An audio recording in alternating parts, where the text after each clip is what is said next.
పంచాయతీలో ఎన్ఎల్ఏ క్యాన్వాస్ చేస్తున్నాము.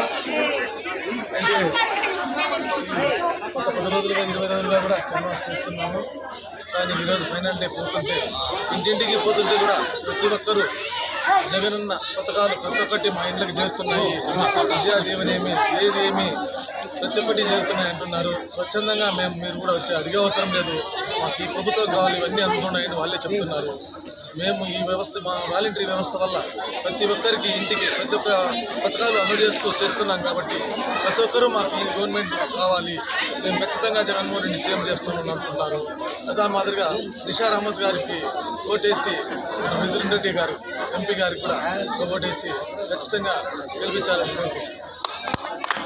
సోదరులకి ప్రజలకి అందరికీ నమస్కారంలో మొట్టమొదటిగా నేను చెప్పేది ఏమంటే, ఇన్ని మండలాలు తిరిగినా నేను కూడా సీనియర్ని, వైఎస్ఆర్ కాంగ్రెస్ పార్టీలో సీనియర్ నాయకుడిని.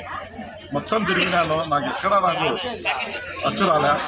ఒక పసుపులేటి చలపతన్న గారి గురువంగ పంచాయతీలో నేను తిరిగి స్వచ్ఛందంగా చూసినా.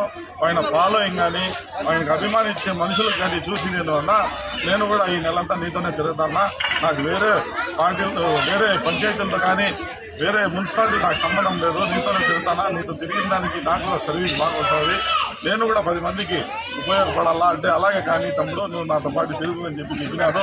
నేను స్వచ్ఛందంగా కరోనా పంచాయతీల్లో మొట్టమొదటిగా అన్నతో తిరిగి మొత్తం తెలుసుకున్నా. మొత్తం ఏడపోయినా బ్రహ్మరథం పడతా ఉన్నారు జనాలు. ఇలాంటి నాయకుళ్ళు ఇంకా కావాలా మన పార్టీలో అంటే మన చలపతన్న చూసి నేర్చుకోవాలా చాలా మంది. కాబట్టి దయచేసి అందరూ మంచి మెజార్టీలో గెలిపించి ఒక ఓటు ఎమ్మెల్యేకి ఒక ఓటు ఎంపీకి ఫ్యాన్ గుర్తుకు వేసి మంచి మెజార్టీతో గెలిపించుకుంటే రాబోయే కాలాలు మనమే. కాబట్టి మీకు ఎటువంటి ప్రాబ్లం ఉన్నా చలపతన్న ఉంటాడు. మీకు అర్ధరాత్రిలో కూడా తలుపు తట్టినా కూడా పలికే వ్యక్తి. అలాంటి వ్యక్తికి మనము మంచి మెజార్టీ చూపిస్తే కదా నాయకులు కూడా ఏమంటారంటే, అరే నాకు చలపతి ఆ రోజు చేశాడు, వాళ్ళ ప్రజలకు మనం ఏదైనా ఒకటి చేయాలా అనేసి ఖచ్చితంగా మీకు అందరికీ తోడ్పడి ఉంటారు. మీ సమస్యలు ఖచ్చితంగా చేస్తారని చెప్పేసి నేను చదివించుకుంటూ ఈ అవకాశం ఇచ్చిన పెద్దలందరికీ నమస్కరిస్తాను.